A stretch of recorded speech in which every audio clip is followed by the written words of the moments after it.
In the depths of the forest there was a wicked creature that roamed the earth, cursed to seek out evildoers and take them to their doom. Its body was twisted and gnarled, its eyes glowing with a malevolent light, and as it searched for its next victim, the air grew thick with a sense of foreboding, as if the very earth itself were warning people to stay away. For years the creature had roamed the earth, seeking out those who had did wrong and bringing them to justice. Its methods were brutal and unrelenting, as it tore apart those who had committed evil deeds with a ferocity that bordered on the supernatural. Many who knew of the creature believed that it was a guardian angel of sort, sent to punish those who had strayed from the path of righteousness. Others believed it to be a demon from the pits of hell, seeking to bring as many souls down with it as possible. But for those who had crossed the line into evil, there was no denying the terror of the creature's wrath. One such individual was a husband who regularly beat his wife and children. He believed that he was entitled to do as he pleased, that his family was nothing more than his property that he owned. But the creature had other ideas.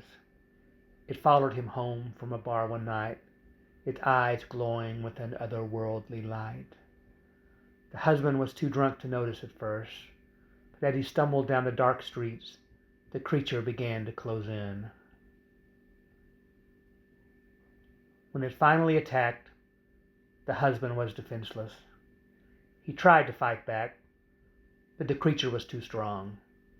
It tore him apart with a ferocity that was beyond human, leaving nothing behind but a pile of broken bones and torn flesh, and a stream of blood flowing down the street in crimson red. As the days passed, other evildoers became to fall victim to the creature's power.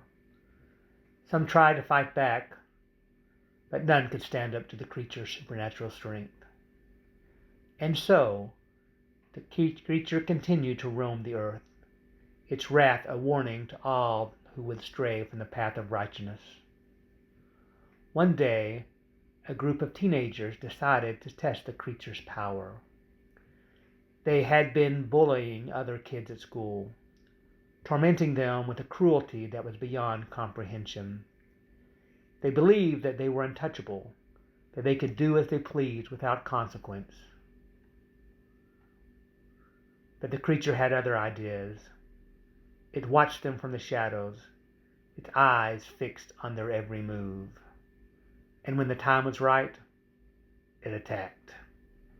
The teenagers tried to run, but the creature was too fast. It tore them apart one by one, leaving nothing behind but blood and carnage. Body pieces scattered everywhere. A severed head rested quietly on the street, with fear still showing in the eyes from what the boy had witnessed and experienced.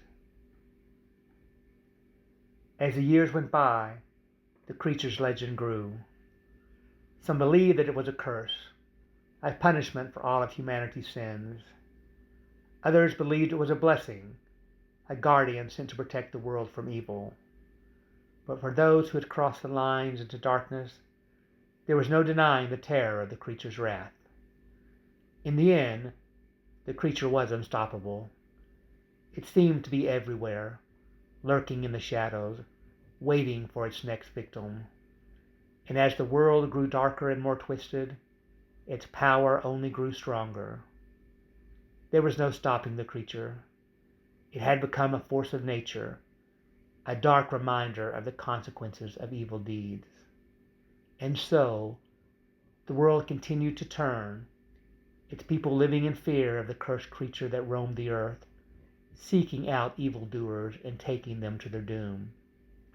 For some, the story was a cautionary tale, a warning of the dangers of straying from the path of righteousness. For others, it was a terrifying reminder of the darkness that can lurk within the human heart and the terrible consequences of allowing the darkness to consume us. As the years went by, the creature continued its relentless pursuit of those who committed evil deeds, leaving a trail of destruction and death in its wake. And while some tried to fight back, their efforts were in vain. The creature was all too powerful, too relentless, and too consumed by its own curse to be stopped. And so, the world slowly descended into chaos as the curse of the creature spread and the line between good and evil began to blur. Those who had once been deemed good were now judged as evil by the creature, and the cycle of violence and destruction continued without end. There is no happy ending to the story of the cursed creature. It had become a symbol of the darkness that can consume us all, a warning of the dangers of ignoring the consequences of our actions. For those who had encountered the creature and survived, the memory of its wrath would haunt them for the rest of their lives.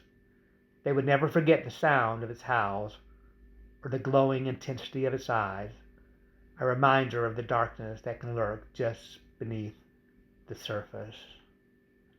And so, the legend of the cursed creature lived on, a testament to the power of the darkness and the terrible consequences of ignoring the warnings of the universe.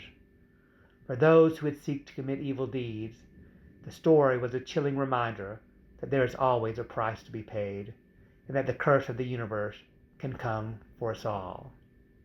So know, the cursed will seek you out and punish you for your wrongdoings.